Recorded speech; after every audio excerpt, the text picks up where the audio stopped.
Κυρίες και κύριοι, φίλες και φίλοι, καλησπέρα. Απόψε είναι Παρασκευή 17 Μαΐου του 2024. Επειδή αυτή η σχέση που αποκτήσαμε έχει και στοιχεία έτσι προσωπικά, οι βροχές που έριξε πάνω στα χωριά μας, στις Σέρρες, ιδιαίτερα πάνω στα λιβάδια που έχουμε, ας πούμε, εκεί τα κοπάδια μας, πραγματικά μου χαρίζουν μεγάλη έτσι ευοχία. Και ξέρετε, δεν είναι οικονομικό το θέμα, πραγματικά, ούτε συμφεροντολογικό. Γιατί υπήρχε πάντα ο φόβος τα τελευταία χρόνια, το βλέπουμε σιγά σιγά να γίνεται, αυτός της λεγόμενης ερημοποίησης. Στερεύουν, ξέρετε, κάποτε, επειδή είχα πάθος με το βουνό, όσο ζούσε ο συγχωρισμένος ο πατέρας μου, τέτοια εποχή, όταν υπηρετούσα στις Σέρρες ειδικά, έβρισκα χρόνο και πηγαίναμε με τον πατέρα μου στα λεγόμενα πηγάδια. Στο βουνό πρέπει να έχει και 100 πηγάδια.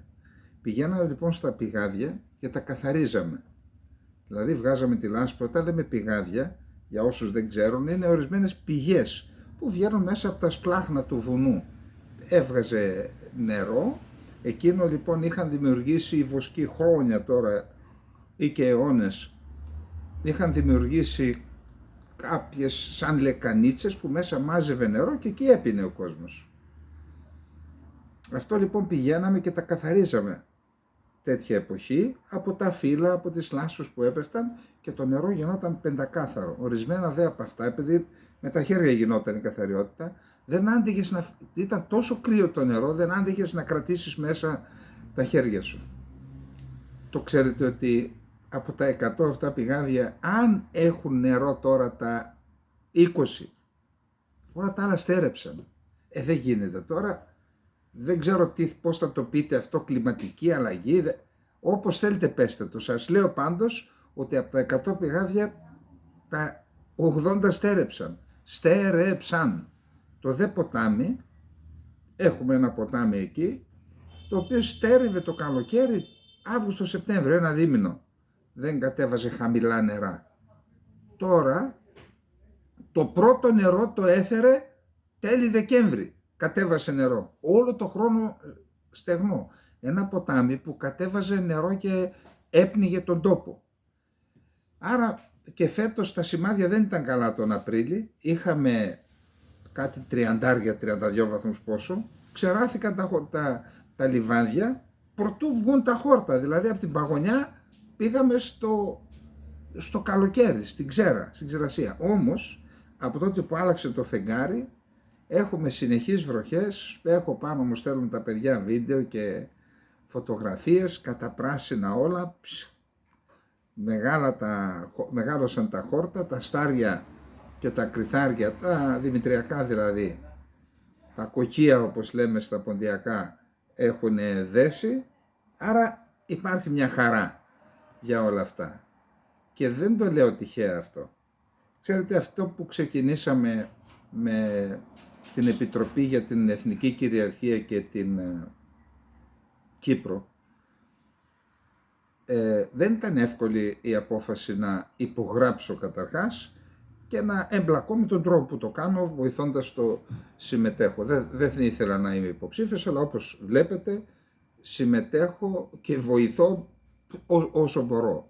Δηλαδή έχουμε βάλει εδώ και τη γραμματεία στο βιβλιοπωλείο, κρατάει τους ανθρώπους που θέλουν να στείλουμε ψηφοδέλτια κτλ.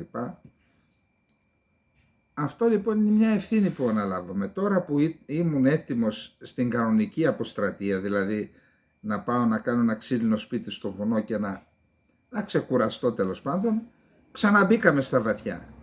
Και ξέρετε, κανείς δεν ξέρει όταν ξεκινάει ένα αγώνα, δεν μπορεί να προεξοφλήσει την επιτυχία του. Όμως αυτό που βλέπω τώρα σποραδικά από διάφορους ανθρώπους είναι συγκινητικό. Δηλαδή ένας άνθρωπος προχθές εδώ από τα Τρίκαλα, 2, ήταν κάπου, έπιναν έναν καφέ, με φώναξαν, μου λέει συμμετέχω με τα μπούνια. Λέω ρε παιδιά, εντάξει, Σήμερα ήρθε λοιπόν ο άνθρωπος εδώ, αυτός είχε επιστολική ψήφο, ψήφισε εδώ ενώπιον και την έστειλε. Επίσης ένας φίλος από τη Δράμα, ο Κώστας, γεια σου Κώστα, χαιρετισμούς στην πανέμορφη Δράμα, στο φίλο μου το Θέμη που κάναμε τα ποντιακά παρακάθια, Σημειωτέων, μία από τις πιο όμορφες πόλεις της Ελλάδας.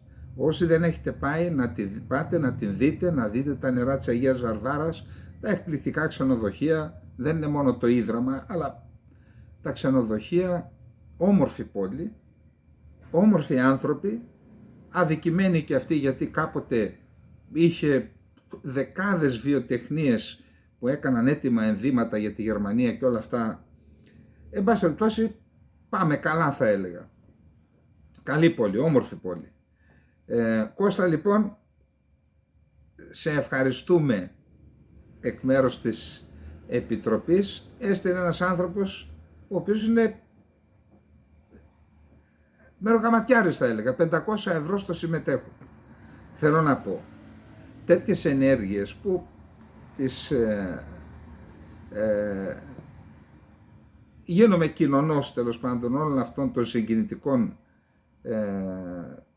πράξεων και κινήσεων από Έλληνες πολίτες που δείχνουν την αγωνία τους, την ευαισθησία τους, να δημιουργηθεί κάτι, να αλλάξει αυτή η νοσηρή κατάσταση που επικρατεί στη χώρα, πραγματικά είναι και μια επιπλέον ευθύνη στις πλάτες μας. Άντε πάλι τώρα να σηκώσουμε αυτή την ιστορία, εκεί που πηγαίναμε για δεύτερη αποστρατεία, άντε ξανά μανά τώρα, εν πάση περιπτώσει, αφού οι άνθρωποι δείχνουν τέτοια ευαισθησία και ελπίζω να θα το δούμε αυτό και στις εκλογές, παρότι είχαμε μόνο ένα μήνα, θεωρώ ότι θα κάνουμε την έκπληξη. Εγώ δεν κάνω ψυχολογικό πόλεμο στους φίλους, έτσι, πιστεύω όμως ούτως ή άλλως θα είναι μια έκπληξη το αποτέλεσμα. Άρα ο καθένας από εμάς, εάν πιστεύει ότι αξίζει τον κόπο να δοκιμάσουμε, ας βοηθήσει στους φίλους του, στους κύκλους του. Πάρτε τηλέφωνο, είτε στείλτε μήνυμα στο συμμετέχω, έχει ηλεκτρονικό ταχυδρομείο, είτε σε εμάς. Κάντε τηλέφωνο στο 210 33 16 036 στο βιβλιοπωλείο. 210 33 16 036. Έχουμε κρατήσει ολόκληρο αρχείο εδώ, όποιος παίρνει, με δικά μας έξοδα του συμμετέχω, θα σταλούν σε όλη την Ελλάδα. Ήδη έχουμε πάνω από 100 άτομα που έχουν ζητήσει. Θα σταλούν λοιπόν τα ψηφοδέλτια και υποστηρικτικό υλικό, το οποίο θα είναι έτοιμο μέσα στην εβδομάδα.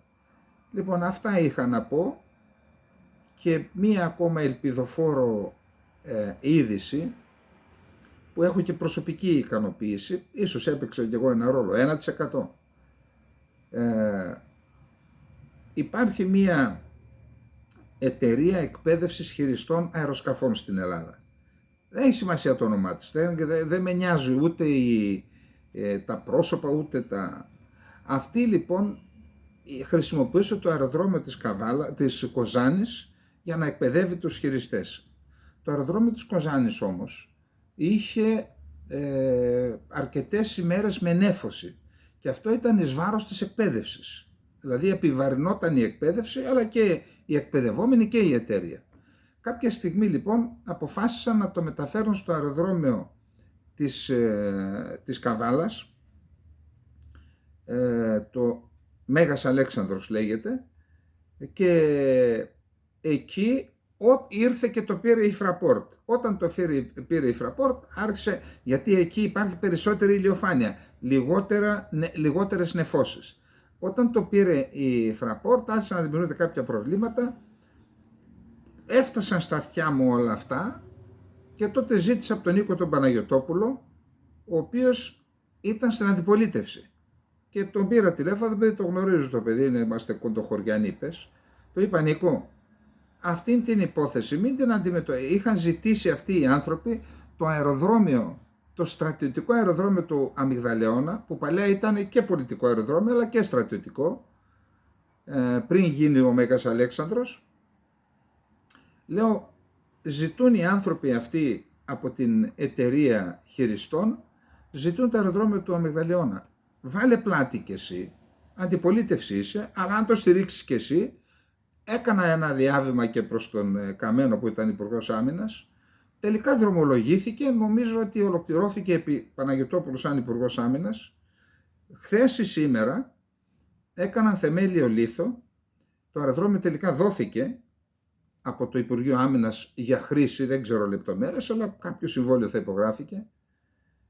Εκεί θα δημιουργηθούν κοιτώνες, όπως το λένε κάμπους, να μην πω τώρα πιανού τα 9 μέρα, έτσι. Εν πάση περιπτώσει, κοιτώνες των εκπαιδευομένων, θα γίνει και μια μικρή πόλη στην ουσία μέσα. Υπόψη το 80% των εκπαιδευομένων είναι από το εξωτερικό. Ακούστε, και εκτός αυτού θα δέχεται το αεροδρόμιο και πτήσεις ιδιωτικών αεροσκαφών, μικρών αεροσκαφών και τέτοια. Δηλαδή γίνεται το αεροδρόμιο του Αμυγδαλιώνα, εκεί που έβοσκαν αγελάδες μέσα. Εντάξει, εγώ με τις αγελάδες καλά τα έχω, αλλά όχι στα αεροδρόμια. Λοιπόν, έβοσκαν αγελάδες μέσα στην κυριολεξία και είχαν 5-6 μηνύες ήταν εκεί, υποτίθεται μία μονάδα για να... Τώρα λοιπόν γίνεται μία μικρή πολιτεία, έχει πάνω από 100 εργαζομένους. Προσέξτε, όλοι αυτοί οι ξένοι που έρχονται μένουν στην Καβάλα. Νίκιαζαν, τώρα θα μένουν, όταν ολοκληρωθούν οι κοιτώνες, θα μένουν μέσα. Αλλά αυτοί οι άνθρωποι, από ό,τι μου λένε εκεί, χαλάνε τουλάχιστον 2-3 χιλιάδες ευρώ το άτομο. Δηλαδή, 2 άνθρωποι δημιούργησαν έναν πόλο ανάπτυξης. Είναι σαν ένα εργοστάσιο χωρίς καπνό, χωρίς να βγάζει καπνό ή χωρίς να έχει μηχανήματα. Νομίζω κάποια υπουργός πήγε εκεί το εγγενίασε ή τέλος πάντων το θεμελίωσαν και οι άνθρωποι βάζουν πολλά λεφτά, εκατομμύρια για να ολοκληρωθεί. Γιατί το ανέφερα όλο αυτό? Ακούστε, η ανάπτυξη της χώρας δεν θα έρθει ούτε με αποφάσεις υπουργών, ούτε με πομπώδεις διακηρύξεις. Η ανάπτυξη της χώρας θα έρθει όταν εμείς οι άνθρωποι δραστηριοποιηθούμε, αρκεί να μην μας βάζει εμπόδια το κράτος, διότι και αυτοί οι άνθρωποι για να μπορέσουν να το κάνουν προσπαθήσαμε να ξεπεράσουμε τα εμπόδια. Εγώ σας είπα, άντε ανέβαζα 1% της χιλής, έχω ιδιαίτερη ικανοποίηση. Όχι για τη συμβολή μου, γιατί νιώθω ότι και η Καβάλα είναι μια πόλη αδικημένη, ότι νιώθω ότι αυτή η περιοχή, το αεροδρόμιο ονομάζεται Λιδία τώρα, γιατί εκεί ήταν η αρχαία Λιδία, δίπλα στους Φιλίππους, στον αρχαιολογικό χώρο των Φιλίππων, τεράστιας σημασίας. Άρα πραγματικά, επειδή η Ανατολική Μακεδονία και η Θράκη είναι ακρίτες και έχουν ανάγκη από τέτοιες προσπάθειες, οι άνθρωποι αυτοί απέδειξαν ότι μπορούν να πετύχουν. Συγχαρητήρια, μεγάλη χαρά πραγματικά, εύχομαι κάθε επιτυχία, χωρίς να ξέρω τους ανθρώπους και ούτε έχω και καμία όρεξη να τους γνωρίσω, έτσι. Ξεκάθαρα πράγματα. Λοιπόν, πάμε τώρα να δούμε τι γίνεται με τα θέματα μας. Διαβάζω λοιπόν, επειδή το θέμα της Γαλάζιας Πατρίδας, όπως γνωρίζετε και στην εμφάνισή μου στο κανάλι Open και την επόμενη μέρα στον Αντένα, σας προτείνω, όσοι δεν είδατε, να ψάξετε να βρείτε την παρουσία μου στο Open και στον Αντένα το βάλαμε και στο δικό μας κανάλι, να τα δείτε.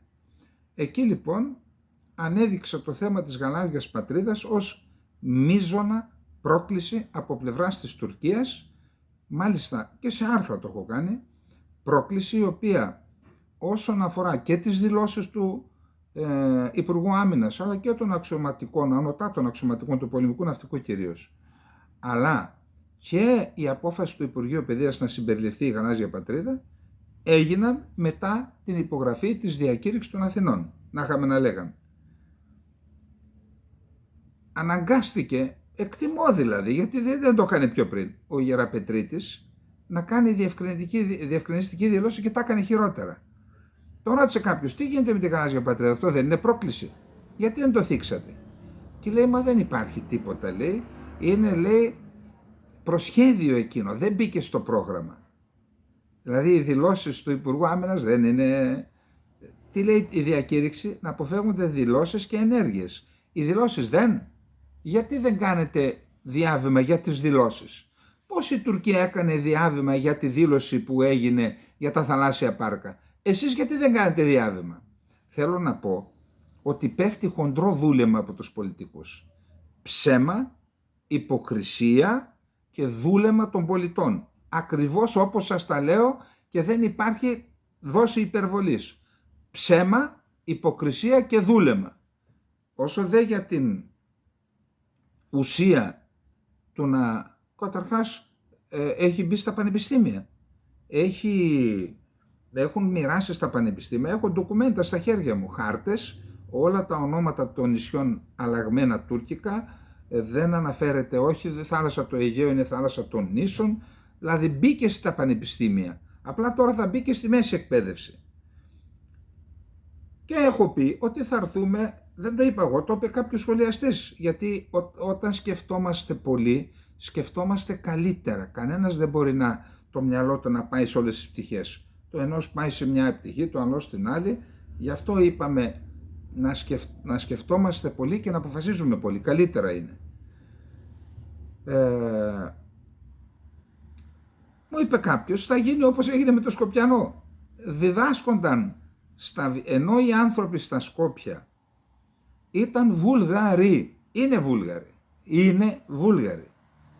Και αυτοί που έφυγαν από την Ελλάδα, δηλαδή αυτοί που στη διάρκεια της κατοχής έπαιξαν βρώμικα παιχνίδια αποσχιστικά, μετά για να μην δικαστούν έφυγαν και πήγαν στα Σκόπια. Αυτοί παίζουν τον μακεδονισμό πιο πολύ από τους ντόπιους κατοίκους των Σκοπίων.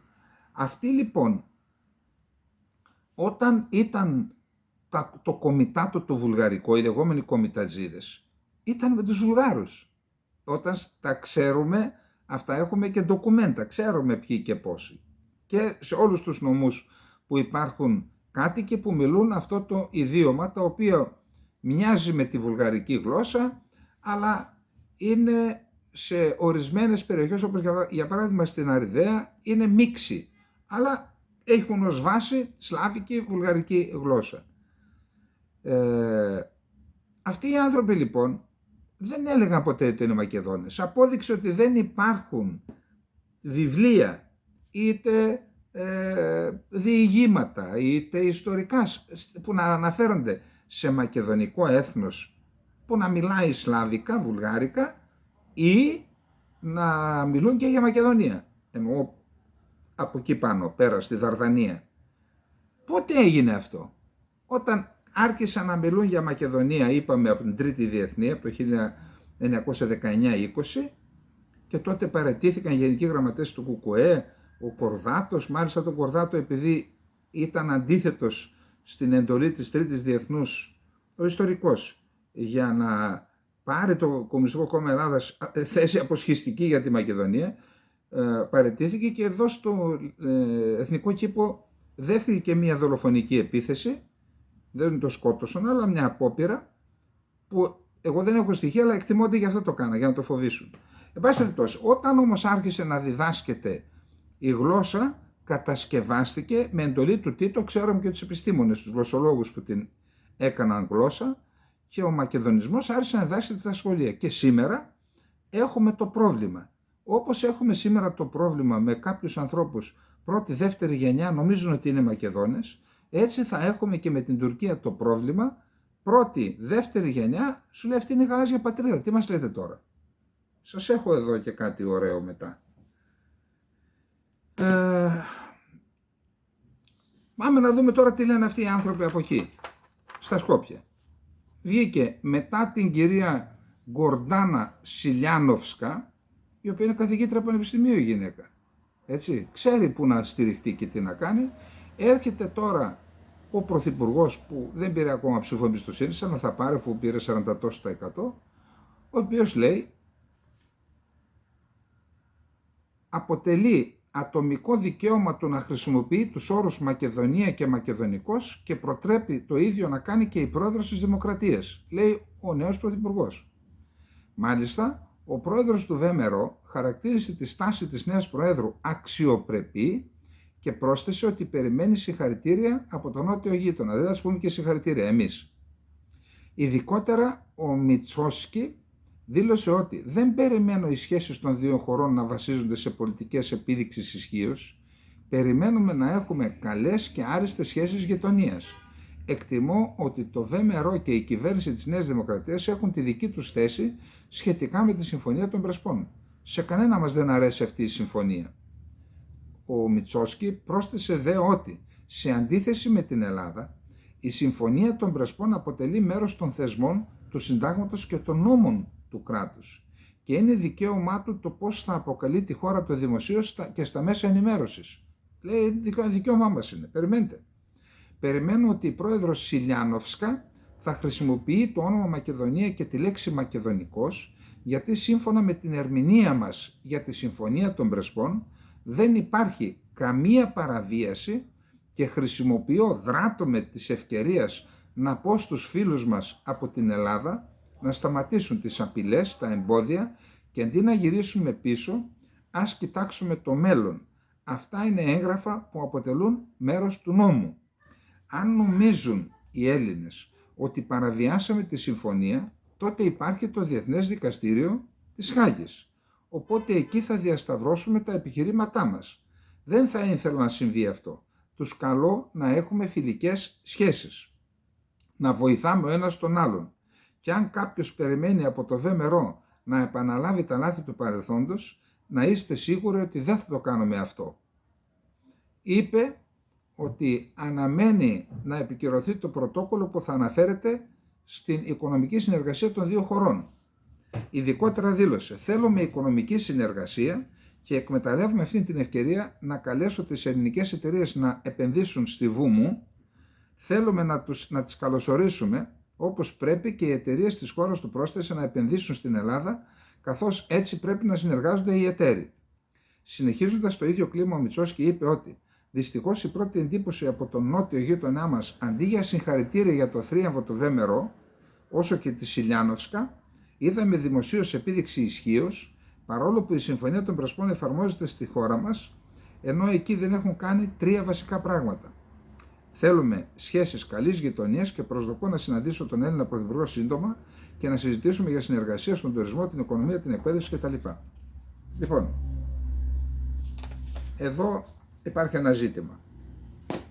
Αυτή η συμφωνία, όπως είπαμε, είναι απαράδεκτη. Το πιο πιθανό είναι να πάμε σε ακύρωση της συμφωνίας, αλλά θα συμβεί αυτό που συνέβη και με την Αλβανία. Δηλαδή, για να μπουν στο ΝΑΤΟ υπέγραψαν μια συμφωνία για την οριοθέτηση της ΑΟΣ και της υφαλοκρηπίδας στο Ιόνιο και μετά μας δούλεψαν κανονικά. Το κόμμα του Ράμα ήταν τότε στην αντιπολίτευση, προσέφυγε στο Συνταγματικό Δικαστήριο, ακύρωσαν τη συμφωνία, όμως η Αλβανία μπήκε στο ΝΑΤΟ και δεν βγήκε, δεν υπήρχε τέτοιος όρος. Τώρα λοιπόν, όταν υπογράψαμε αυτή τη συμφωνία, δεν μπήκε όρος να βγει, αν ακυρώσει τη συμφωνία, να βγει από το ΝΑΤΟ, που δεν θα έβγαινε, γιατί οι ΗΠΑ δεν τους ενδιαφέρει, ούτε από ό,τι μου λένε εδώ βουλευτές που μιλούσαν με τους Αμερικανούς τότε, άμα θέλετε πέστε το και Άνω Κολοπετινίτσα, δεν μας νοιάζουν τα ονόματα. Εμείς θέλουμε υπογραφή να μπει στο ΝΑΤΟ, που σημαίνει ότι εμείς δεν το χειριστήκαμε καλά. Εντάξει. Και όχι μόνο αυτό. Επειδή η Συμφωνία των Πρεσπών είναι θεμελιακή, διαβάζω ότι από το 2021 υπάρχει νόμος στις ΗΠΑ που λέει ότι όποιος παραβιάσει τη Συμφωνία των Πρεσπών θα υποστεί κυρώσεις, γιατί θα διαταραχθεί η σταθερότητα στην περιοχή, υπάρχει φόβος να μην ασκήσει επιρροή, να μην επωφεληθεί από τέτοιες κινήσεις η Ρωσία και αρχίζει να ασκεί επιρροή στην περιοχή. Εν πάση περιπτώσει, υπογράφηκε ένα τερατούργημα. Όσοι το υπέγραψαν βουλευτές, όσοι το υπέγραψαν, εννοώ ο Κοτζιάς και με την πατρονία του Τσίπρα, αλλά και οι βουλευτές που είπαν ναι σε αυτό το τερατούργημα, θα έχουν πραγματικά το στίγμα και μετά θάνατον της προδοσίας του έθνους μας. Προσέξτε, την ημέρα που ενέκρινε η Βουλή την συμφωνία, ο Τζορτζ Σόρος στο λογαριασμό του, σε δευτερόλεπτα, μετά από λεπτά, ανέβασε ένα χάρτη της Μεγάλης Μακεδονίας και είχε μέσα τη Θεσσαλονίκη, τη Χαλκιδική κτλ. Και μετά τις αντιδράσεις το κόψα, το κράτησα, μετά τις αντιδράσεις το απέσυρε. Αυτό είναι ο στόχος, καταλάβατε.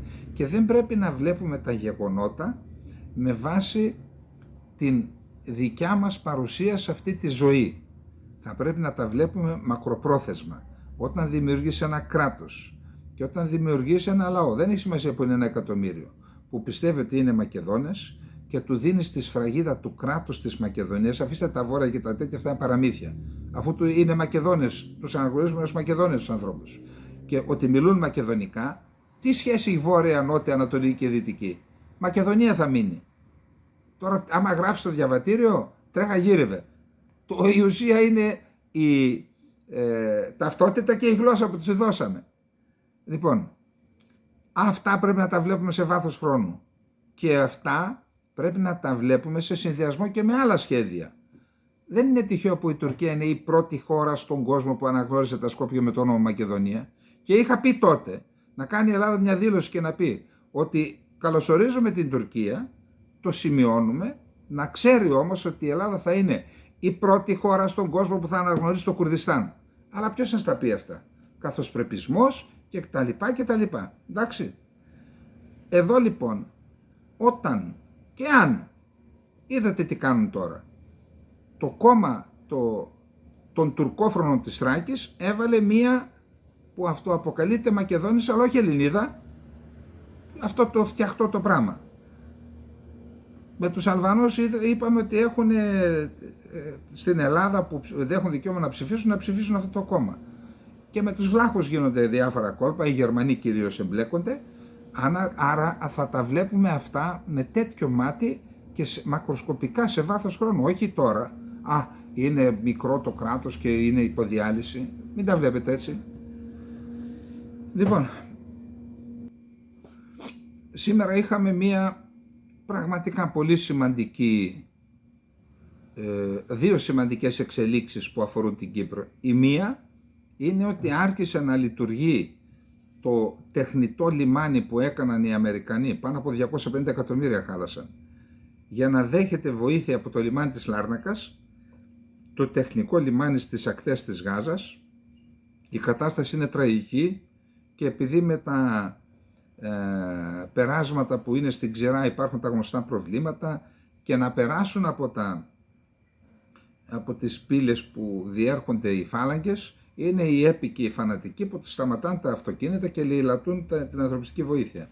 Ενώ εκεί δεν μπορούν να παρέμβουν αυτοί οι τύποι, οι φανατικοί, οι Αμερικανοί θα βγάζουν και θα δίνουν απευθείας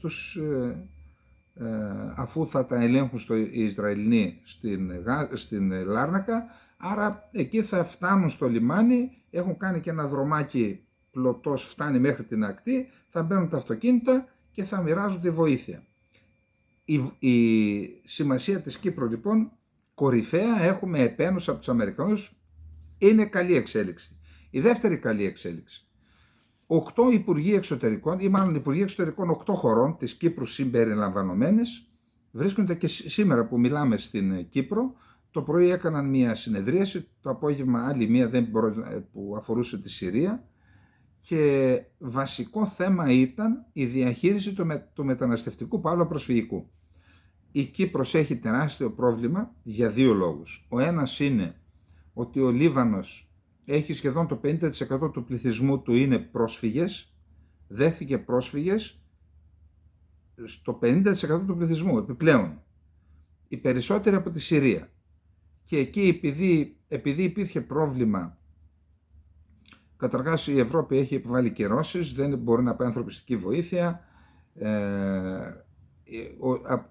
ο Λίβανος κάποια στιγμή έδιωχνε με τη βία πίσω τους Σύρους, τον πίεσαν, σταμάτησε, από προχθές επιτρέπεται και επανέρχονται στη Συρία κάποιοι Σύροι πρόσφυγες. Ο ηγέτης της Χεσβολάχ, ο Νασράλα, είχε πει προχθές να αφήσει το κράτος του Λιβάνου, όσοι θέλουν να φύγουν από το Λίβανο, να φύγουν, να σπάνε στην Κύπρο και σπάνε στην Ευρώπη. Γιατί η Ευρώπη έχει ευθύνη, επειδή έχει επιβάλει εμπάργο και δεν υπάρχουν συνθήκες να επιστρέψουν οι άνθρωποι στα σπίτια τους. Τέλος πάντων, Λέγε, καλά εμείς το είπαμε αυτό μήνες πριν ή και χρόνια πριν, η Ευρώπη να συνεννοηθεί με τον Άσαντ, να δώσει οικονομική βοήθεια, όχι στα χέρια του Άσαντ, να δεχθεί ο Άσαντ, ανταλλάγματα δεν θέλει πολιτικά ο άνθρωπος, να είναι κάποιες μη κυβερνητικές οργανώσεις στη Συρία, να υποδέχονται, να πληρώνουν τους επιστρέφοντες πρόσφυγες, να εγκαθίστανται στα σπίτια τους, να επιβλέπουν να μην τους κυνηγάει το κράτος και έτσι να αρχίσει μια δρομολόγηση της λύσης του συριακού προσφυγικού προβλήματος. Άρα πήγαν για δύο λόγους. Πρώτον, επειδή η Κύπρος δέχεται Σύρους πρόσφυγες από το Λίβανο, είχε προηγηθεί επίσκεψη του Χριστοδουλίδη και της Φόρντερ Λάιεν στη Βηρητό, και το δεύτερη αιτία που η Κύπρος έχει σοβαρό πρόβλημα είναι η βάρβαρη Τουρκία, η οποία συστηματικά στέλνει στην Κύπρο από τα κατεχόμενα, κυρίως από αφρικανικές χώρες. Αν πάτε κάτω θα καταλάβετε τι λέω, και στη Λευκοσία και στην Πάφο, παντού θα καταλάβετε τι λέω. Και η Κύπρος δεν μπορούν να πάνε πουθενά οι άνθρωποι. Αν πάνε σε άλλες ευρωπαϊκές χώρες μπορούν να περάσουν, να καταλήξουν σε μία από τις 27 χώρες της Ευρωπαϊκής Ένωσης. Από την Κύπρο δεν μπορούν να πάνε πουθενά. Και γι' αυτό η Κύπρος είναι η πρώτη χώρα στην Ευρωπαϊκή Ένωση σε αιτήσεις ασύλου. Ξεπέρασε το 6-7% του πληθυσμού. Αυτοί που έχουν κάνει αιτήσεις. Και όσοι δεν έχουν κάνει αιτήσεις που είναι στη ζούλα. Σήμερα λοιπόν οι Υπουργοί Εξωτερικών 8 χωρών της Ευρωπαϊκής Ένωσης. Προσέξτε. Αυστρία, Τσεχία, Κύπρος, Δανία, Ελλάδα, Ιταλία, Μάλτα και Πολωνία. Οι υπουργοί μετανάστευσης, οι αξιωματούχοι, τέλος πάντων υψηλόβαθμοι, είναι στη σύνοδο αυτή, πήραν κάποιες αποφάσεις το πρωί, πήραν 7 αποφάσεις και το απόγευμα, δηλαδή τώρα που κάνουμε την εκπομπή, συζητούν το θέμα της Συρίας για να δουν τι προτάσεις θα κάνουν πιθανώς στην Ευρωπαϊκή Ένωση για να μπορέσει να διευκολυνθεί η επιστροφή των ανθρώπων στη Συρία, η βοήθειά τους, ίσως να έρθει το καθεστώς των κυρώσεων, δεν ξέρω τι να πω. Πάντως αυτό που έκαναν στη Συρία η Ευρώπη είναι ένα έγκλημα και ένα έναντι του συριακού λαού και των χριστιανών, που ο Άσαντ, το καθεστώς Άσαντ ανελεύθερο είναι, αλλά τους χριστιανούς είναι η μόνη χώρα που τους προστάτεψε. Είναι έγκλημα και εναντίον της Ευρώπης, γιατί τέτοιες άδικες αποφάσεις δεν αρμόζουν στο πρόσωπο και στην ιστορία και της Ευρωπαϊκής Ένωσης αλλά και των χωρών της Ευρώπης. Πήραν λοιπόν τις 6 αποφάσεις. Οι αποφάσεις ρίχνουν και μια σπόντα στην Τουρκία, δηλαδή λέει ότι πρέπει να δώσουμε βάση χωρίς να παραβιάζουμε τα διεθνώς κρατούντα και προβλεπόμενα, να κτυπηθούν τα κυκλώματα διακίνησης και οι χώρες που εμπλέκονται, Τουρκία δηλαδή. Είναι μια σημαντική κίνηση, πιστεύω. Λέει, υπό το φως των πιο πάνω, το έκτο, τα συμμετέχοντα κράτη-μέλη συμφώνησαν για την ανάγκη επαναξιολόγησης της κατάστασης, λαμβάνοντας υπόψη τις δυναμικές που αναπτύσσονται εντός και γύρω από τη Συρία, με στόχο να διερευνηθεί μια προσαρμοσμένη προσέγγιση που θα περιλαμβάνει τους πιο αποτελεσματικούς τρόπους διαχείρισης του θέματος στη βάση των σχετικών συμπερασμάτων του Ευρωπαϊκού Συμβουλίου της 17ης Απριλίου, που επαναβεβαιώνουν την ανάγκη να επιτευχθούν συνθήκες για ασφαλείς, εθελοντικές και αξιοπρεπείς επιστροφές Σύρων προσφύγων, όπως ορίζεται από την ύπατη αρμοστία των ΗΠΑ για τους πρόσφυγες. Προς τούτο, η συζήτηση στη σημερινή σύνοδο συνιστά ένα σημαντικό βήμα προς τα εμπρός στη συνεχιζόμενη αξιολόγηση της κατάστασης στη Συρία και ενδέχεται να οδηγήσει σε μια ευρύτερη συζήτηση για τον χειρισμό των υποθέσεων και την πρακτική λήψη αποφάσεων σχετικά με την παροχή διεθνούς προστασίας σε άτομα που φτάνουν από τη Συρία.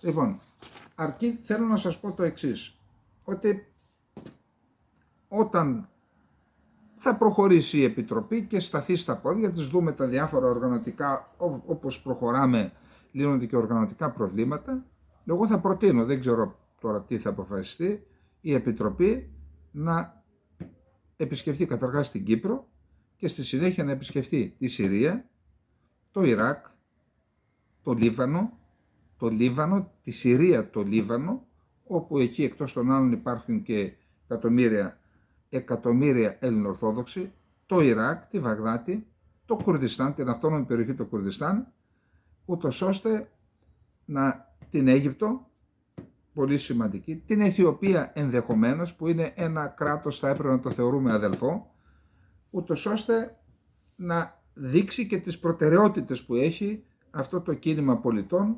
Επαναλαμβάνω, αυτές είναι σκέψεις, ακόμα δεν έχουμε συζητήσει, έχουμε τώρα τα προεκλογικά. Λοιπόν, αυτά και με την Κύπρο. Είμαστε στο 2014. Τότε η Τουρκία, όταν ξεκίνησε η Αραβική Άνοιξη στη Συρία, καθοδηγούμενη, το 2011, Μάρτιο του 2011, η Τουρκία έπαιζε πρωταγωνιστικό ρόλο. Εμφανής πρωταγωνιστής ήταν η Τουρκία. Μάλιστα είχαμε δηλώσει τότε ο Νταούτογλου ήταν πρωθυπουργός, ο Ερντογάν ήταν πρόεδρος. Σε λίγες μέρες θα προσευχηθούμε στο τέμενος των Ομεϊαδών, που είναι ένα καταπληκτικό μνημείο στη Δαμασκό. Αυτό δεν έγινε ποτέ φυσικά, και όταν είδαν να στραβώνει η κατάσταση, τότε η Τουρκία, και να εμφανίζεται το Ισλαμικό κράτος, τότε η Τουρκία συμμάχισε με το Ισλαμικό κράτος και το έστριψε σε δύο κατευθύνσεις. Αφού κατέλαβε την Μοσούλη, ο Ερντογάν έδωσε εντολή στην ουσία, για να ανταλλάξει την υποστήριξη που του πρόσφερε στο Ισλαμικό κράτος, να καταλάβουν τους χώρους, τους ιερούς χώρους των Γεζιντί. Οι Γεζιντί είναι μια θρησκευτική ομάδα των Κούρδων που είναι κοντά στο Ζωραστρισμό, εκεί στο Σενγκάλ, που βρίσκεται βόρεια της Μοσούλης. Εκεί είναι οι ιεροί τόποι.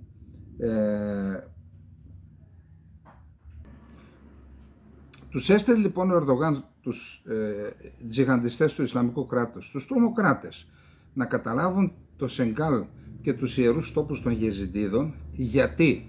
Γιατί θεωρεί ο Ερντογάν, επειδή και ο Μπαρζανί και ο Ταλαμπανί, αλλά και το κίνημα του Οτζαλάν, δηλαδή οι Κούρδοι της Τουρκίας, έχουν δηλώσει έχουν ομολογήσει ότι είναι η πατρόα τους θρησκεία και ότι το Ισλάμ τους το επέβαλαν και το χρησιμοποιούν τα κράτη, χρησιμοποιούν το Ισλάμ για να κρατούν υπό έλεγχο τους κουρδικούς λαούς στο Ιράν, στο Ιράκ, στη Συρία και στην Τουρκία, κυρίως στην Τουρκία.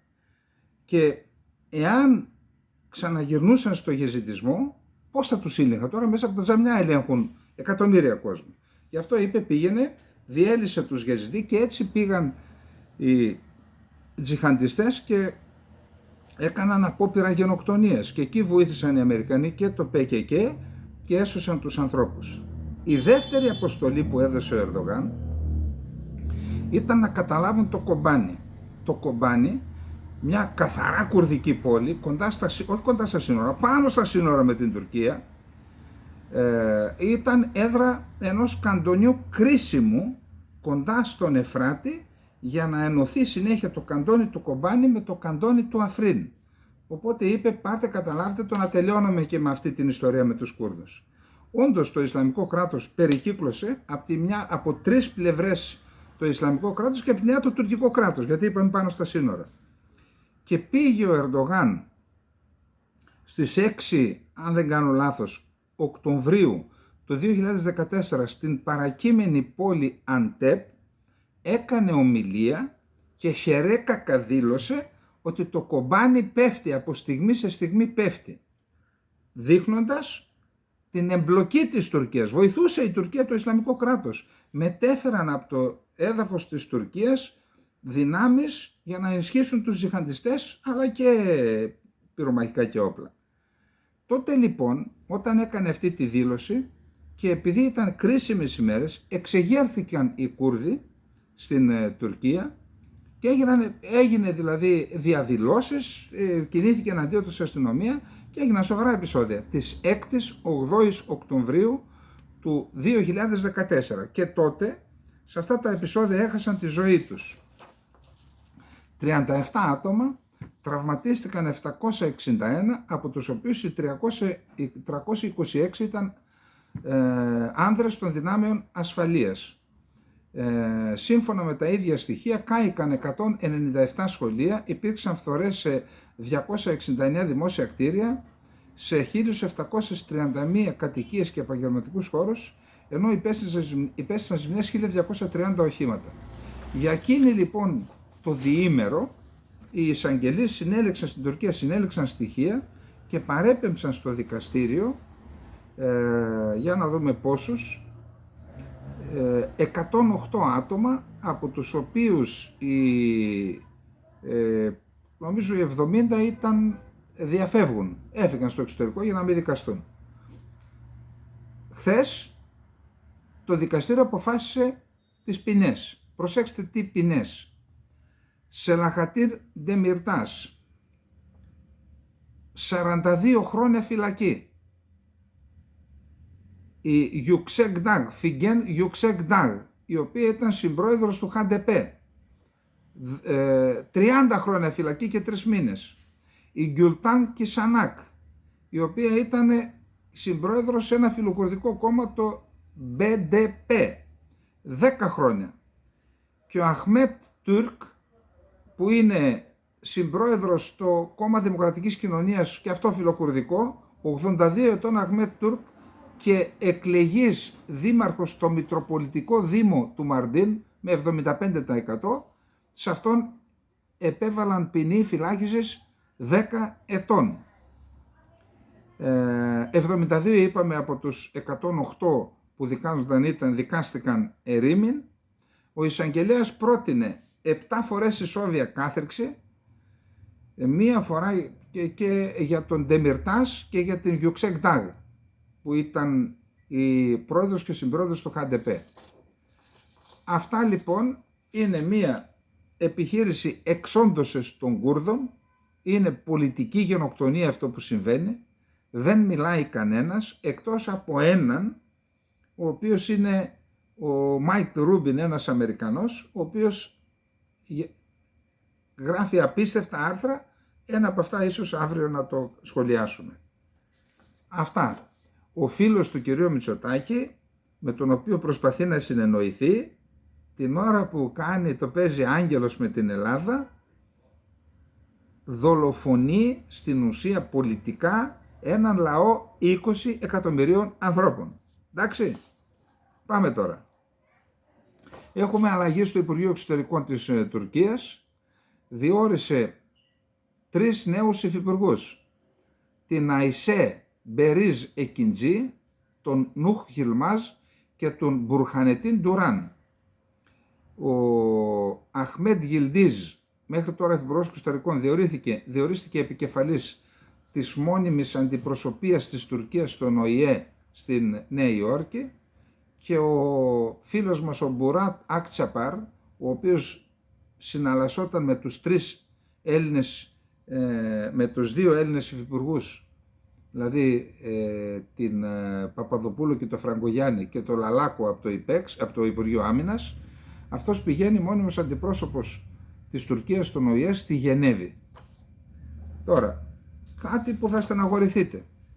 Η Τουρκία βρίσκεται σε προχωρημένες συνομιλίες με κινεζικές βιομηχανίες κατασκευής ηλεκτρικών οχημάτων, με 2, με την BYD και την Chery Automobile, για εργοστασιακές επενδύσεις στην Τουρκία, δήλωσε ο Υπουργός Βιομηχανίας της Τουρκίας Φατίχ Κατσίρ στο Bloomberg.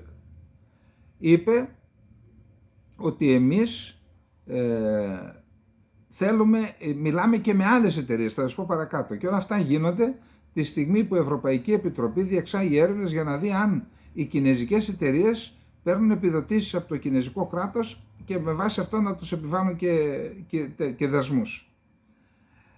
Θα θέλαμε να ολοκληρώσουμε τις συνομιλίες το συντομότερο δυνατόν. Έχουμε προχωρήσει πολύ και με τις 2 βιομηχανίες, δήλωσε ο Τούρκος Υπουργός Βιομηχανίας στο Bloomberg, και είπε ότι κάνουμε και άλλες διαπραγματεύσεις χωριστές με την SAIC Motors και με την Great Wall Motor, κινεζικές και αυτές, Υπάρχει σημαντικό ενδιαφέρον από παγκόσμιες μάρκες για την παραγωγή ηλεκτρικών οχημάτων στην Τουρκία.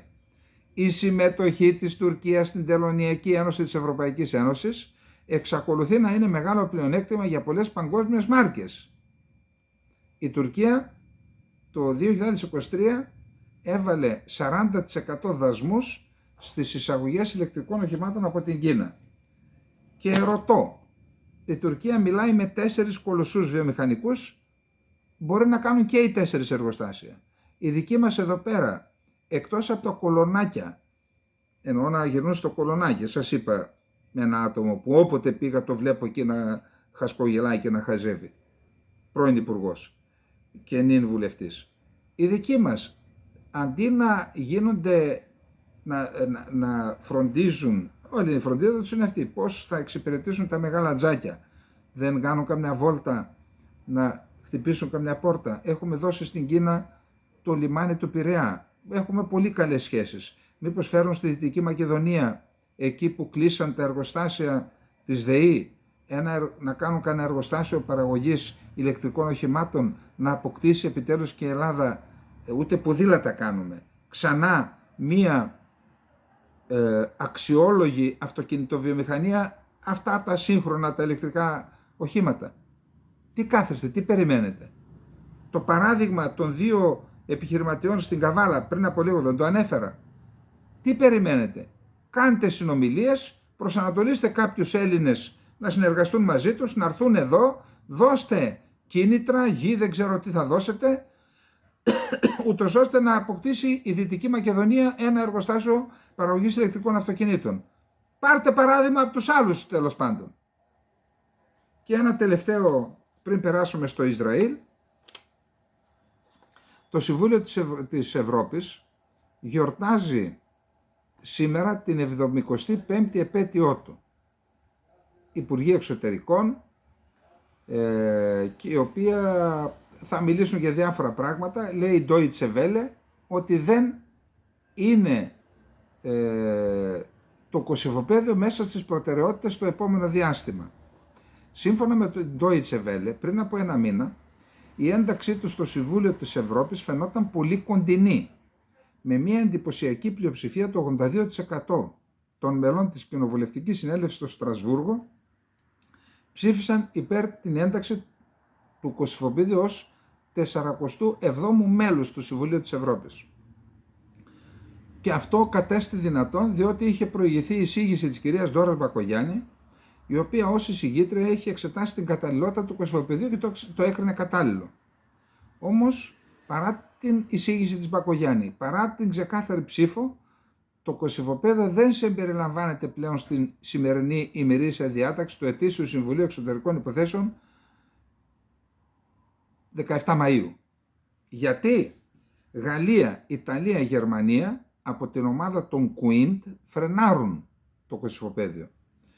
Οι χώρες του Quint είναι μια άτυπη ομάδα των μεγαλύτερων ευρωπαϊκών χωρών, στην οποία ανήκουν επίσης ΗΠΑ και Μεγάλη Βρετανία, που μεσολαβούν εδώ και καιρό στη σύγκρουση μεταξύ Κωσυφοπαιδίου και Σερβίας.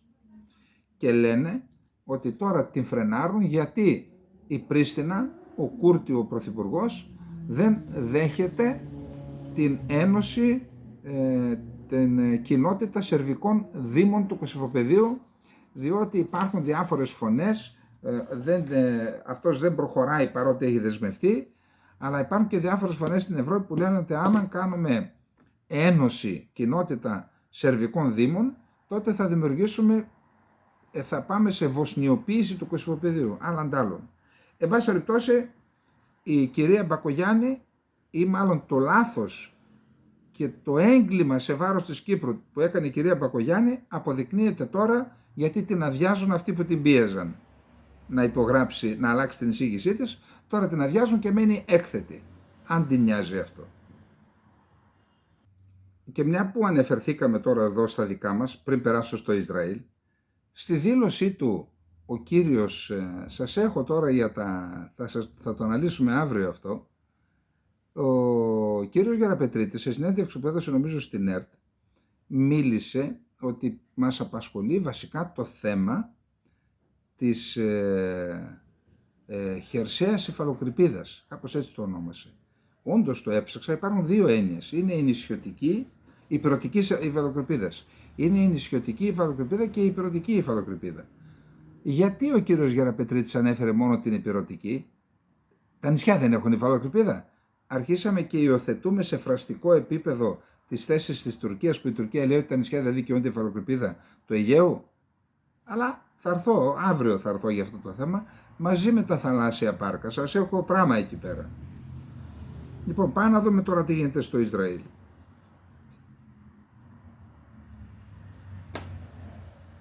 Μάχες σφοδρές συνεχίζονται σε ολόκληρη τη Γάζα και στη Ράφα. Στη Τζαμπάλια είχαμε ένας αρματιστής, έβαλαν με πυρά άρματος σε μια κατοικία και στη Τζαμπάλια, και εκεί ήταν μία ομάδα αλεξιπτωτιστών, σκότωσαν 4 αλεξιπτωτιστές. Για να μισό λεπτό να δω επακριβώς, πρέπει να σας πω. Σκότωσαν 5 αλεξιπτωτιστές, 7 τραυματίστηκαν, από τους οποίους οι 3 είναι σοβαρά. Και μάλιστα λένε ότι ένας από τους 5 ή 4 ήταν κληρωτοί και ο ένας ήταν αξιωματικός, ήταν ο διοικητής της τμήματος δημιουργίας λόγου, δεν ξέρω, δεν αναφέρεται. Εν πάση περιπτώσει, εκεί στη Τζαμπάλια, την οποία την είχαν καθαρίσει, ξαναζωντανεύουν. Υπάρχουν περιοχές στη Βόρεια Γάζα, στην Κεντρική Γάζα, στο Χαν Γιουνίς, που την καθάρισαν 1-2 φορές, με το που φεύγουν ξαναγυρνάνε. Έχουν δημιουργήσει ένα πρόβλημα οι Ισραηλινοί. Δεν λύνεται με στρατιωτικούς όρους. Πρέπει να βρεθεί άλλος τρόπος για να λυθεί. Όσο επιμένουν σε αυτό, χώνονται όλο και πιο βαθιά σε ένα βούρκο, κανείς δεν ξέρει πώς θα βγει, και έχουμε φτάσει σε σημείο, κανείς δεν ξέρει πώς θα βγει το Ισραήλ από αυτό το βούρκο, έχουμε φτάσει στο σημείο όχι μόνο να αντιδράει η κοινωνία. Εντάξει, θα μου πείτε λογικά, όσοι έχουν συγγενείς ομήρως αντιδρούν. Ή αντιδρούν και ξέρω εγώ η αριστερά, επειδή είναι δεξιά και ακροδεξιά η κυβέρνηση. Όχι μόνο αυτό. Όχι μόνο η αντιπολίτευση να αντιδρά. Έχουμε φτάσει στο σημείο να αντιδρά, να έχει διχαστεί και η ίδια η κυβέρνηση. Διότι υπάρχει ένα θέμα. Ο Γκάλαντ λέει, ο Νετανιάχου δήλωσε, σας το είπα χθες, δεν θέλω να πάμε από το Χαμαστάν στο Φαταχστάν. Δηλαδή να φύγει η Χαμάς και να διοικεί η Φατάχ. Δεν το θέλει αυτό, γιατί πάμε κοντά στην ίδρυση του κράτους της Παλαιστίνης, που δεν το θέλει γιατί τον πιέζουν οι ακροδεξιοί. Του λέει όμως ο Γκάλαντ, ο Υπουργός Άμυνας, ο δικός του, έτσι. Δεν γίνεται, του λέει. Ο Νετανιάχου λέει, θα έχουμε εμείς ο στρατιωτικός έλεγχος θα είναι σε εμάς της Γάζας την επόμενη μέρα.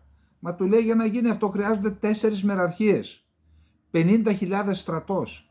Για να το κάνουμε αυτό είναι 5-6 δισεκατομμύρια το χρόνο έξοδα, εκτός από τα έξοδα της ανοικοδόμησης, υποδομές κτλ. Είναι 50.000 στρατός, δεν έχουμε προβλήματα στην κοινωνία, δεν αντέχει ο κόσμος. Και αν έχουμε 4 μεραρχίες στη Γάζα, θα αποδυναμώσουμε τα σύνορά μας με το Λίβανο, με τα άλλα προβλήματα που έχουμε στη Δυτική Όχθη. Θέλω να πω, γίνεται ένα τουρλουμπούκι εκεί πέρα, και πιστεύω ότι και σε επιχειρησιακό επίπεδο, όχι δύσκολο, όσο παραμένουν οι πολίτες στη Γάζα, οι κανονικοί, τόσο θα συνεχίζει να υφίσταται το πρόβλημα με τη Χαμάς, το πρόβλημα ασφάλειας με τη Χαμάς.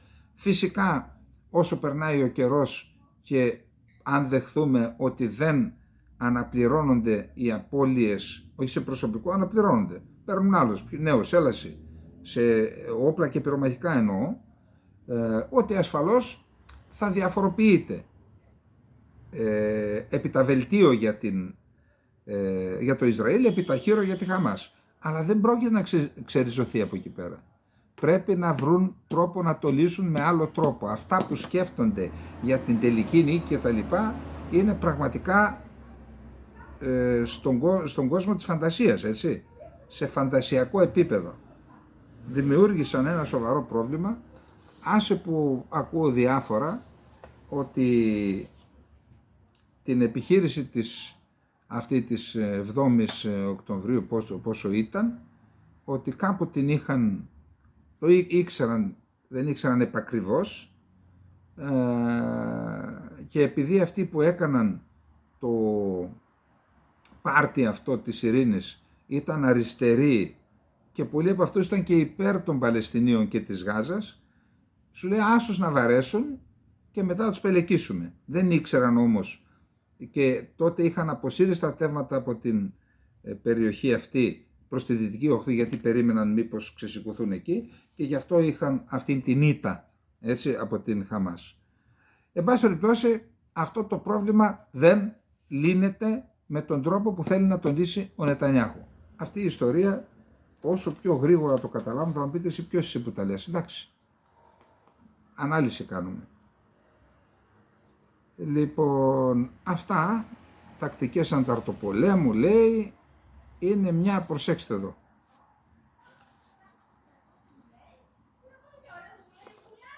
απόρριτη έκθεση του Ισραηλινού Υπουργείου Άμυνας, Yoav Gallant, που δημοσιεύεται σήμερα στην εφημερίδα Yedioth Ahronoth, υπολογίζει ότι το κόστος της εγκαθίδρυσης και παραμονής στρατιωτικής διακυβέρνησης στη λωρίδα της Γάζας ανέρχεται σε 5,43 δισεκατομμύρια δολάρια ετησίως, χωρίς το κόστος ανοικοδόμησης. Η ανάγκη για επιπλέον στρατιωτικές δυνάμεις στον Παλαιστινιακό θύλακα θα τραβήξουν δυνάμεις από τα βόρεια σύνορα με το Λίβανο και από τον κεντρικό τομέα, πράγμα που θα σημαίνει μεγάλη αύξηση των στρατιωτικών υποχρεώσεων των εφέδρων. Η ανάληψη του πλήρους ελέγχου της Γάζας θα απαιτήσει τουλάχιστον 4 μεραρχίες, περί τους 50.000 στρατιώτες σύμφωνα με τον Μάικλ Μιλστάιν, επικεφαλής του Palestinian Studies Forum στο Moshe Dayan Center for Middle Eastern and African Studies. Λέει ότι εκεί που έχουμε ξεκαθαρίσει ξεφυτρώνουν. Είναι μια πολύ ευέλικτη οργάνωση με ικανότητα ταχείας προσαρμογής στις συνθήκες, λέει ο Μιλστάιν, έχουν υιοθετήσει νέες μορφές ανταρτοπολέμου. Ο Αμπάς χθες, ο ηγέτης της Παλαιστινιακής Αρχής, γίνεται στο Μπαχρέιν ο Αραβικός Σύνδεσμος, σύνοδος του Αραβικού Συνδέσμου. Εκεί κάλεσαν και τον Άσαντ, είναι δεύτερη φορά που πλέον άνοιξαν τις πόρτες για τον Άσαντ. Εκεί λοιπόν είπε ο Μαχμούντ Αμπάς, πρόεδρος της Παλαιστινιακής Αρχής, η στρατιωτική επιχείρηση που εξαπέλυσε μονομερώς η Χαμάς εκείνη τη μέρα, στις 7 Οκτωβρίου, έδωσε στο Ισραήλ επιπλέον προσχήματα και δικαιολογίες για να επιτεθεί στη λωρίδα της Γάζας, σκοτώνοντας, καταστρέφοντας και εκτοπίζοντας εκατοντάδες χιλιάδες ανθρώπους. Μεγάλο χτύπημα αυτό. Έρχεται μετά από αυτό η Χαμάς και δηλώνει: εκφράζουμε τη θλίψη μας για τα σχόλια που έκανε ο πρόεδρος της Παλαιστινιακής Αρχής κατά τη διάρκεια της Συνόδου Κορυφής του Αραβικού Συνδέσμου στο Μπαχρέιν. Και επίσης η Χαμάς κάλεσε τις αδελφές αραβικές χώρες να λάβουν τα απαραίτητα μέτρα προκειμένου να υποχρεώσουν τις δυνάμεις κατοχής του Ισραήλ να σταματήσουν την επίθεση στη λωρίδα της Γάζας. Η Νότια Αφρική ανέφερε χθες Πέμπτη στο Ανώτατο Δικαστήριο του ΟΗΕ ξανά ότι το Ισραήλ εντείνει τη γενοκτονία στη Γάζα, καλώντας το δικαστήριο να διατάξει να σταματήσει η επίθεση του Ισραήλ στη Ράφα. Η Νότια Αφρική ήλπιζε, όταν εμφανιστήκαμε τελευταία φορά ενώπιον αυτού του δικαστηρίου, να σταματήσει αυτή η διαδικασία γενοκτονίας και να διατηρηθεί η Παλαιστίνη και ο λαός της, δήλωσε ο Βουσιμούζι Μαντονσέλα στο Διεθνές Δικαστήριο. Ανταυτού η γενοκτονία του Ισραήλ συνεχίστηκε με γοργούς ρυθμούς και μόλις έφτασε σε ένα επίπεδο, σε ένα νέο και φρικτό στάδιο. Απάντησε το Ισραήλ. Για μεροληπτικούς και ψευδείς ισχυρισμούς κατηγορεί την Νότια Αφρική το Ισραηλινό Υπουργείο Εξωτερικών, καθώς υποστηρίζει ότι βασίζονται σε αναξιόπιστες πηγές της Χαμάς. Το Ισραήλ ενεργεί σύμφωνα με το διεθνές δίκαιο και τις ανθρωπιστικές υποχρεώσεις, αναφέρει ανακοίνωση που εξέδωσε το Ισραηλινό Υπουργείο Εξωτερικών, υπογραμμίζοντας ότι έχουν ληφθεί μέτρα για την ελαχιστοποίηση των ζημιών σε αμάχους και μη στρατιωτικές εγκαταστάσεις. Το Ισραηλινό Υπουργείο καλεί το Διεθνές Δικαστήριο να απορρίψει την προσφυγή της Νότιας Αφρικής και να βάλει τέλος στην καταχρηστική εκμετάλλευση του δικαστηρίου. Ισραηλινό μη επανδρωμένο αεροσκάφος έπληξε ένα αυτοκίνητο στην περιοχή της Τύρου, στον νότιο Λίβανο, και σκότωσε 2 μέλη της Χεσμολάχ. Ο ένας είναι ο Αλ Φαούζι Αγιούμπ, μέλος της Χεσμολάχ από την Τύρο, και ο γιος του Φαούζι Αγιούμπ, ηγετικού στελέχους του κινήματος, που σκοτώθηκε στη Συρία το Μάη του 2014, ο ένας από τους δυο. Συνεχίζονται οι εχθροπραξίες, βαράει ο ένας, βαράει ο άλλος. Έχουμε συνεχείς αεροπορικές επιδρομές του Ισραήλ στον νότιο Λίβανο και απαντάει η Χεσβολάχ στο βόρειο Ισραήλ. Ο ηγέτης των ανταρτών της Ιεμένης, Αμπτουλμαλίκ Αλ Χούθη, ανακοίνωσε σήμερα ότι όλα τα πλοία με προορισμό Ισραηλινά λιμάνια θα αποτελούν στόχο των Χούθη και όχι μόνο στην περιοχή της Ερυθράς θάλασσας, αλλά και στη Μεσόγειο θάλασσα, και κάλεσε Κίνα, Ρωσία και ασιατικές και ευρωπαϊκές χώρες να μην μεταφέρουν εμπορεύματα σε λιμάνια του Ισραήλ. 13 υπουργοί εξωτερικών, δεν είδα τον κύριο Γεραπετρίτη, φαίνεται είναι απασχολημένος με άλλα, υπέγραψαν επιστολή που την έστειλαν στον Ισραήλ Κάτ, στον Υπουργό του Εξωτερικών του Ισραήλ, και ζητούν να σταματήσει η επιχείρηση στη Ράφα. Την υπογράφουν οι 6 από τις 7 πλουσιότερες χώρες του κόσμου, οι ΗΠΑ δεν την υπογράφουν. Συγκεκριμένα, το κείμενο φέρει τις υπογραφές των επικεφαλής της διπλωματίας, δηλαδή των Υπουργών Εξωτερικών της Γερμανίας, Γαλλίας, Βρετανίας, Ιταλίας, Ιαπωνίας, Καναδά, Αυστραλίας, Δανίας, Φινλανδίας, Ολλανδίας, Νέας Ζηλανδίας, Νότιας Κορέας και Σουηδίας. Η Ελλάδα πουθενά. Ο Υπουργός Οικονομικών του Ισραήλ, ο Σμότριχ, σκοπεύω να επιβάλλω φόρο 100% στις τουρκικές εισαγωγές όσο ο πρόεδρος στην Τουρκία είναι ο Ερντογάν. Μετά λέει θα αναθεωρήσω.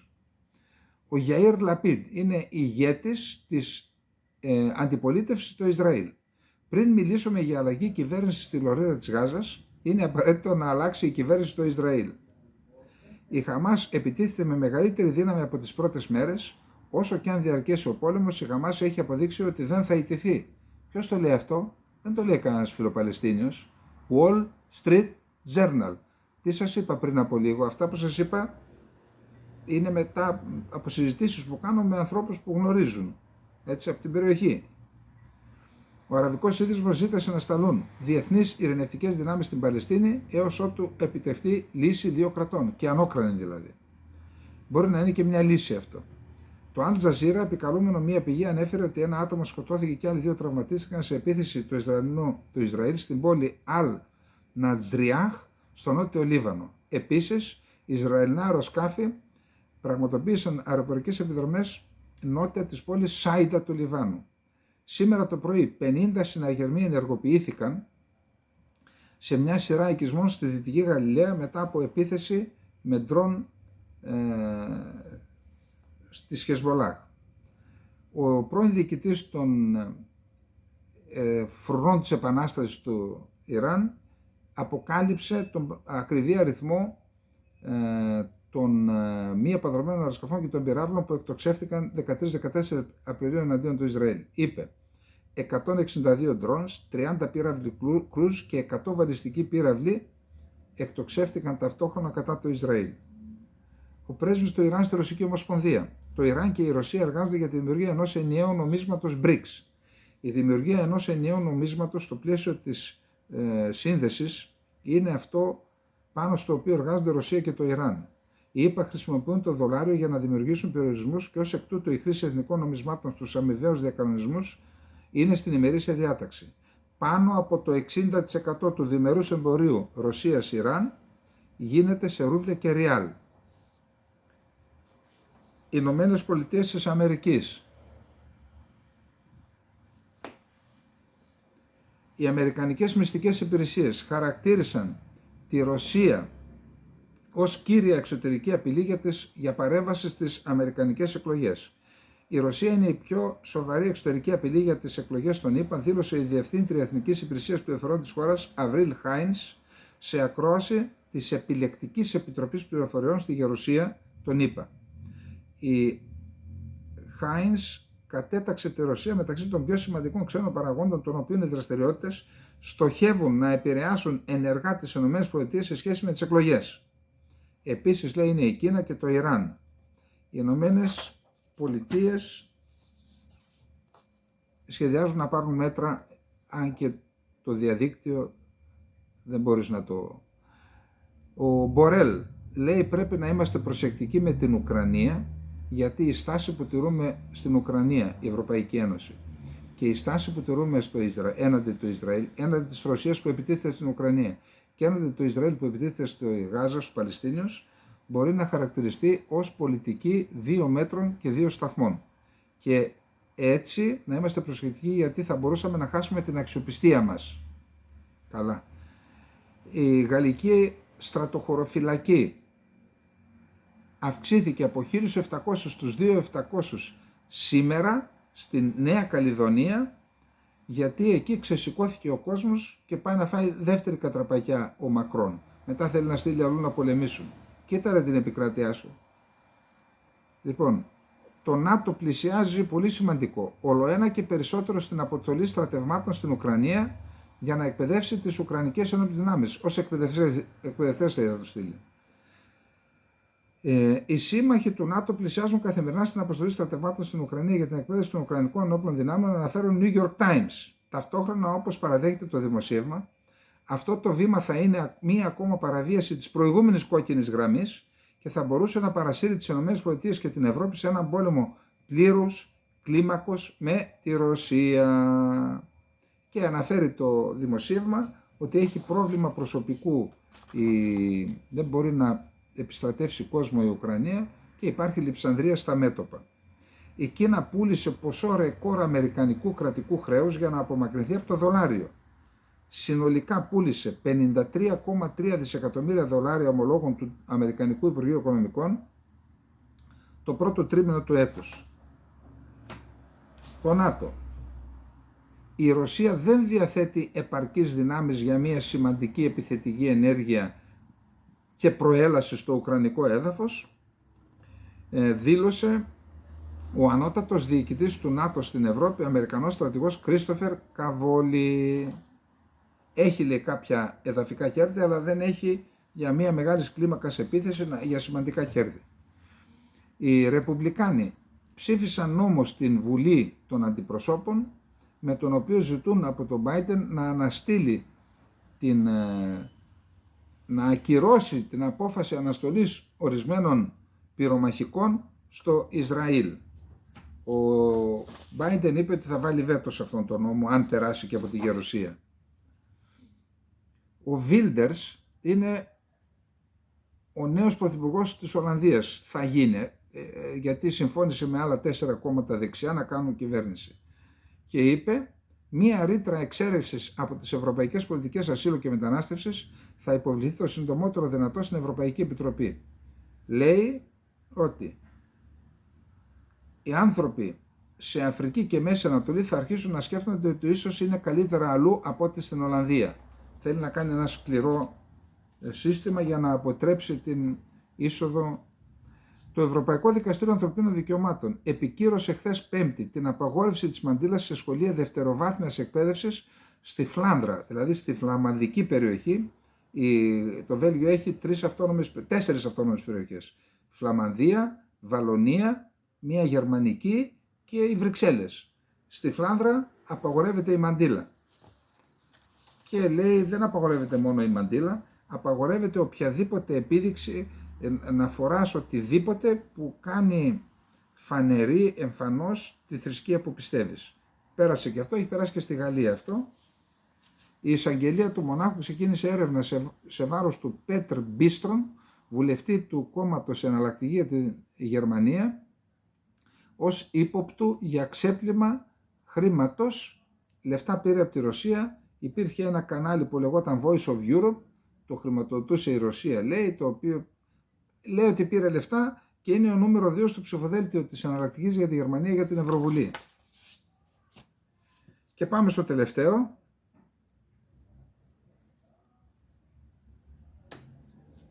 Η Ουκρανία πέτυχε σήμερα ένα κτύπημα μεγάλου βεληνικούς στην αεροπορική βάση Μπελμπέκ στην Κριμαία, πιθανόν με πυράβλους Ατακεμές, και σύμφωνα με δορυφορική εικόνα της Μαξάρ κατέστρεψε 2 μαχητικά MiG-31, ένα μαχητικό Σουχόι 27 και ένα άλλο MiG-29 φέρεται να έχει υποστεί ζημιές.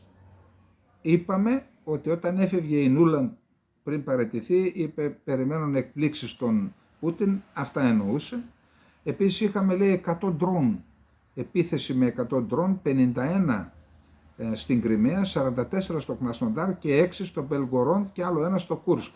Λέει, τα περισσότερα τα αναχέτησαν. Η Ουκρανία κατηγορεί τη Ρωσία για κρατήσεις και εκτελέσεις αμάχων στο Χάρκοβο, εκεί που επιτέθηκε δηλαδή, και η Ρωσία απορρίπτει αυτές τις κατηγορίες.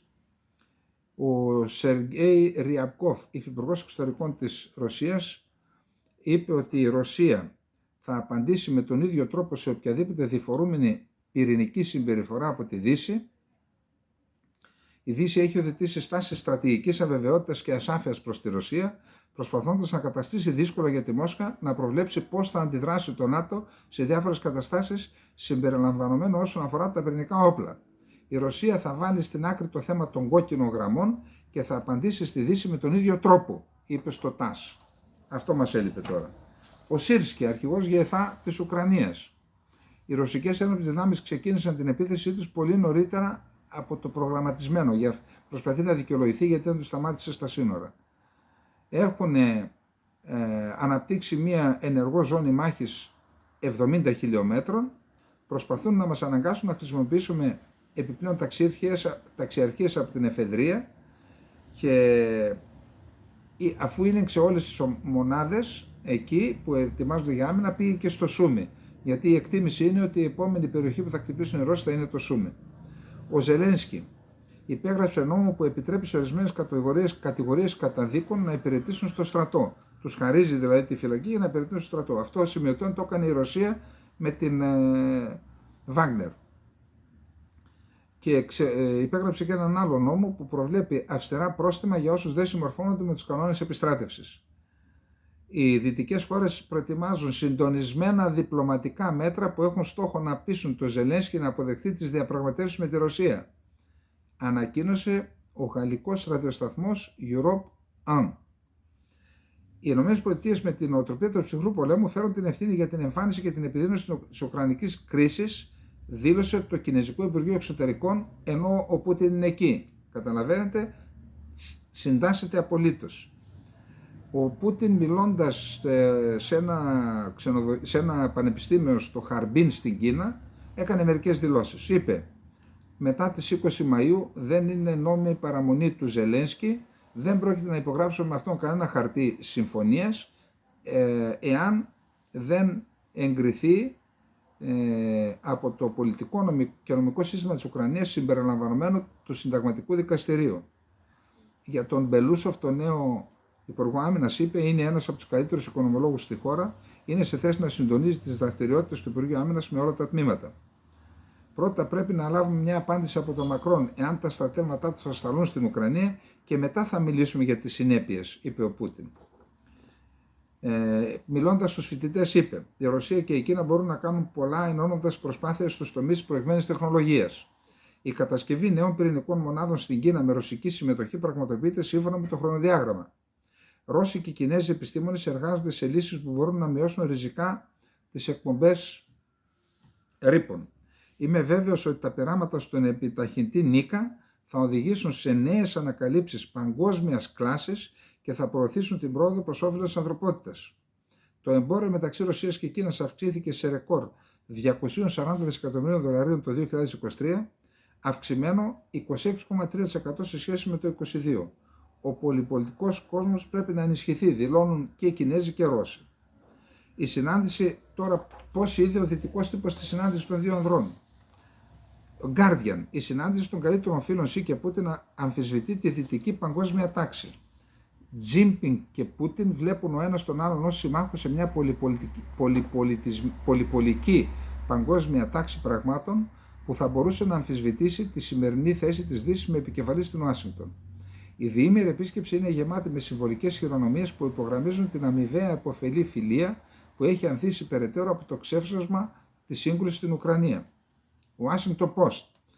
Κίνα και Ρωσία βρίσκουν δύναμη η μία από την άλλη. Η επίσκεψη Πούτιν στην Κίνα αντανακλά την αυξανόμενη σύγκληση των αξιών και των πολιτικών προτεραιοτήτων των δύο χωρών.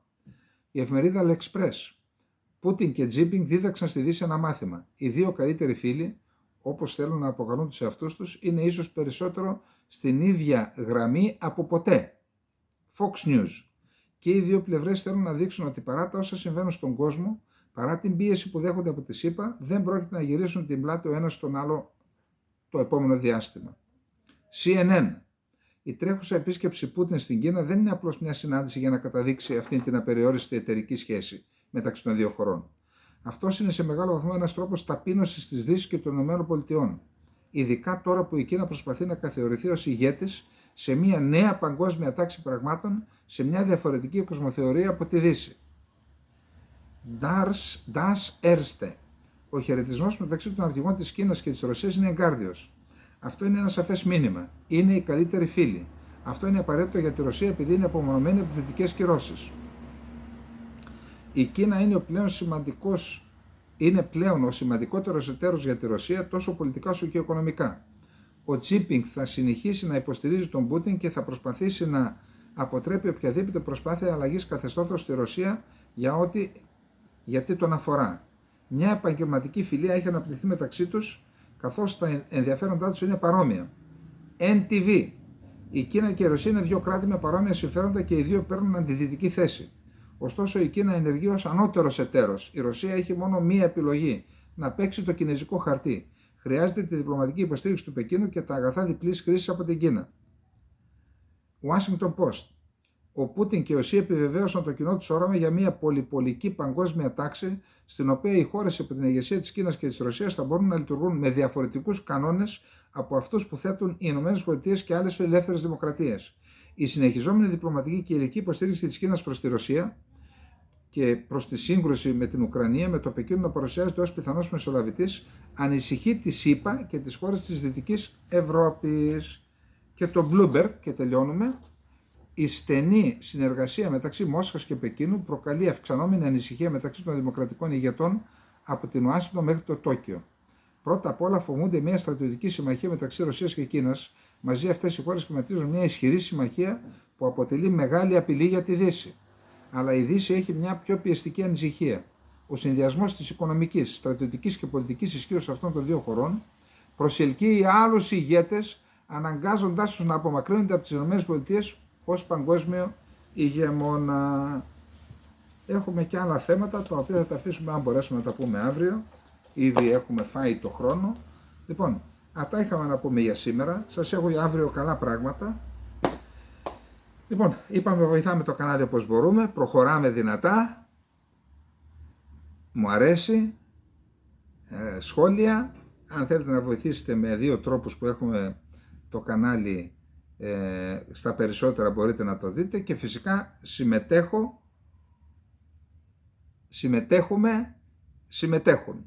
Καληνύχτα.